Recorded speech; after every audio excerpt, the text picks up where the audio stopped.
Welcome to Otter Lake, where little Ricky takes flight through seasons of wonder and days full of light.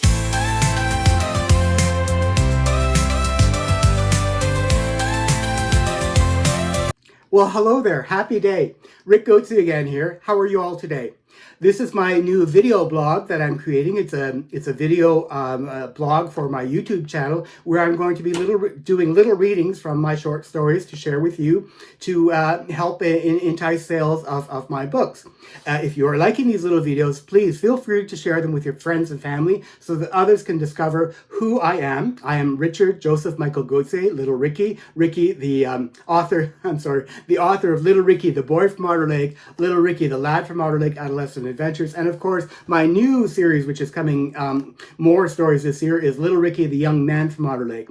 Anyhow, today I want to focus on story number 2 of the first collection, Little Ricky, the Boy from Otter Lake, and this is the full collection of 12 short stories. It's available, I think it's selling for $15 now. Amazon had it on sale for a while.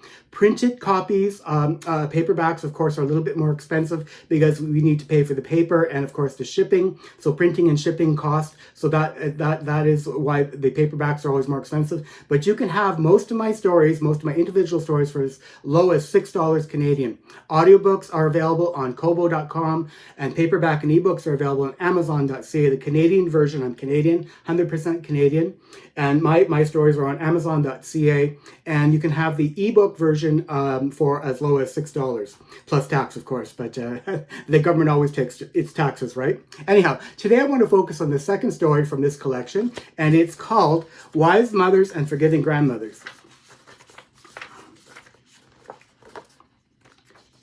So hang on there, let me just find the right page. Here we go. Wise mothers and forgiving grandmothers. A little boy's curiosity with Mother Nature gets him into trouble, but family matriarchs teach him life lessons.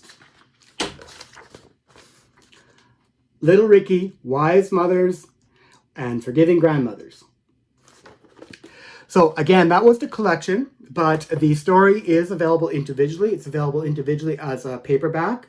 It's also available individually as an audiobook or as an ebook on Kobo. Ebooks and printed copies are available on Amazon.ca, and audiobooks recorded in my own voice are available from Kobo.com. Kobo is a 100% Canadian company, and I'm only selling now on Amazon.ca, the Canadian version of Amazon.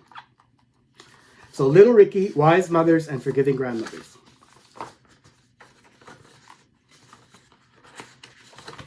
Here we go.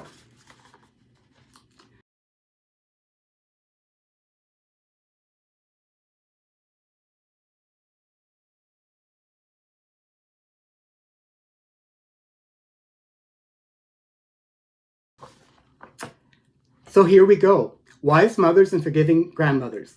The day arrived with warm and bright sunshine. Each of the rear and shop side windows of the family home streamed in beautiful sparkling light on this chilly but fresh spring morning. He woke slowly from his restless sleep, and at the teasing of the sunlight on his face, he opened his big hazel eyes and fluttered his long dark lashes. Though still sleepy, he wiggled and stretched out in his bed and turned over to look out the window. He loved the morning. To greet the new morning, he put his gaze upon a magical view from the bedroom window. The early sky was angel blue with big, white, fluffy clouds drifting along softly throughout its heavenly vastness. The tall fir trees of the backyard glistened in the morning light. His ears took in the sounds of the gentle breeze rustling outside and that of the early day song of the robins. The little boy loved springtime. It was a time of year that the snow had long melted and the trees and grass were showing growth and green. The outside world was alive, and this boy could not wait to get out there to enjoy it all. The little lad was growing up, and he was thrilled each day to experience more and more of God's beautiful world. He was now 39 months old. Is that not what Mummy had told him just the night before? According to her, Veronica, or Mummy to Ricky, was well on her way to being 38 years old, but despite her baby's age in number of months at 39 than her age in years at 37, she teased him that even though he was now 3 years and 3 months old, he was still her big baby and still needed to go to bed when told. She explained to him that because bedtime was the best time for little boys, because it was while in bed and asleep that growing up happened. She insisted that bedtime and sleep was also the most fun time for boys because that is when the thrill and adventure of dreams came to fill their nights with amusement and fun.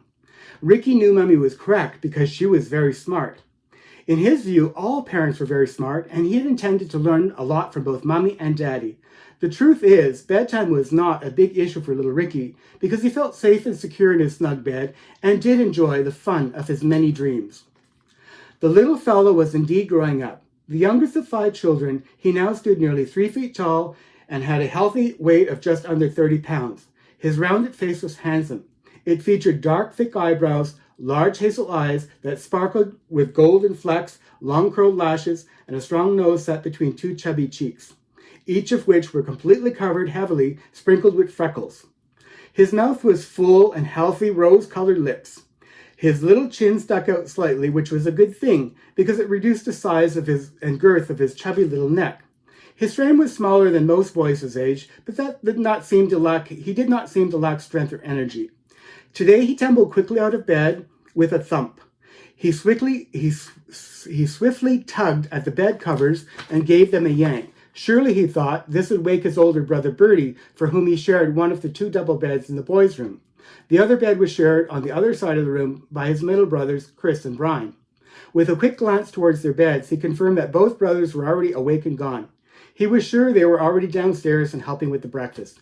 Bernie, on the other hand, was still stretched out in bed and half asleep. Ricky tugged at the blankets once more and shook the bed as hard as he could. "Hey, Bernie, it's time to get up," he hollered. Bernie turned, smiled at his brother and said, "Hey, give me another 5 minutes, will you? Go downstairs and let me have some Z's. I'm older and need more sleep." So that's the beginning of Wise Mothers and Forgiving Grandmothers. Hopefully you'll consider a purchase of this book on Amazon.ca or Kobo.com and support me. It can be had ebook and audiobook for as low as $6. I think the printed copy is about $15, maybe $12.95. I haven't checked in a while. Amazon sometimes puts them on sale, so you can find me there. They ship within a week. Again, I would really appreciate your support. If you do buy the book, please send me in, if you enjoy the book, of course, feel free to send me a review. A review would be very much appreciated. If you're liking my little Reading with Ricky YouTube videos, please give me a thumbs up. I love your comments. Your comments do mean so much to me. When I read your comments, it brings me so much joy. Anyhow, thank you so much for your support. I love you, all my fans. Little Ricky, the boy from Otter Lake. In this case, it was Wise Mothers and Forgiving Grandmother. Have a very good day. Bye-bye. Welcome to Otter Lake, where little Ricky takes flight through seasons of wonder